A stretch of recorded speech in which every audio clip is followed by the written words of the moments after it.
අද දිනේ අපි තවත් වැදගත් දෙයක් ඔබට කියලා දෙන්න යනවා. ඔබ වේග පන්දු යවන්නෙක් නම් මේ දිනවල ඔබ අනිවාර්යයෙන්ම දැකලා ඇති 20යි 20 සහ එක්දින තරඟවල විශේෂයෙන්ම භාවිතා වන පන්දුවක්.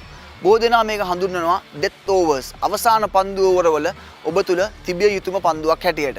මේ සඳහා ශ්‍රී ලංකාවේ ලසිත් මාලිංග නුවන් කුලසේකර තාමත්ම දක්ෂතා දක්වපු ක්‍රීඩකයන් දෙදෙනෙක්. මේ තමයි යෝකර් පන්දුව. සාමාන්‍යයෙන් 20යි 20 සහ එක්දින තරඟවල අන්තිම පන්දුවර කිහිපය ඔබ යවන්නේ පිටිකරුවට පහරක් එල්ල කරන්නට බැරි වෙන පන්දුවක්. ඉතින් ඒ නිසා ඒ සඳහා හොඳම පන්දුව තමයි ඔබ ක්‍රීඩා කරන සීමා ඉර සහ කඩුල්ල අතර පන්දුව පතිත කිරීම. ඒ කියන්නේ සාමාන්‍යයෙන් මෙන්න මේ ස්ථානයේ තමයි ඔබ පිටිකරුවෙක් කියලා ක්‍රීඩා කරනවා නම් පන්දුව පතිත වෙන්නේ ඔබේ පිත්තත් මේ සීමා ඉරත් අතර.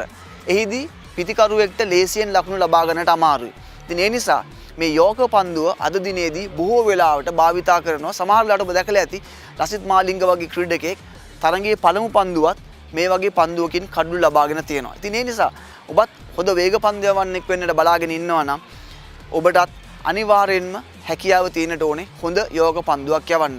සාමාන්‍යයෙන් පිටිකරුවෙක් ලකුණු අතර ඉන්න අවස්ථාවකදී ඒ වගේම පළමු පන්දුව බලාපොරොත්තු වෙන්නේ නැති අවස්ථාවකදී ඔබට කඩුල්ලක් ලබා ගන්නට පුළුවන් පන්දුවක් හැටියට මේ යෝකර් පන්දුව හඳුන්වනවා. ඒ වගේම මේ වන විට ලෝකයේ බොහෝ වේග පන්දු යවන්න විශේෂයෙන් එංගලන්ත කණ්ඩායමකට ජේම්ස් ඇන්ඩර්සන් වගේ හැම වෙලාවම භාවිතා කරන පන්දුවක් මේ යෝකර් පන්දුව. ඒ නිසා ඔබටත් හැකියාව තියෙන්නට අවශ්‍යයි මේ පන්දුව කොහෙද පතිත කරන්නේ මොන ස්ථානයේද ඔබ පන්දුව පතිත කරන්නේ කියන දේ හරිම වැදගත් වෙනවා. මොකද ඒ හා සමානව ඔබට හරි තැන පන්දුව පතිත කරන්න බැරි වුණොත් එය ෆුල් ටොස් පන්දුවක් වෙන්නත් පුළුවන්. ඒ වගේම පිටිකරුවට ලේසියෙන් ලකුණු ලබා ගන්නට හැකි පන්දුවක්. ඒ නිසා මේ යෝකර් පන්දුවේ එල්ලය හරිම වැදගත්.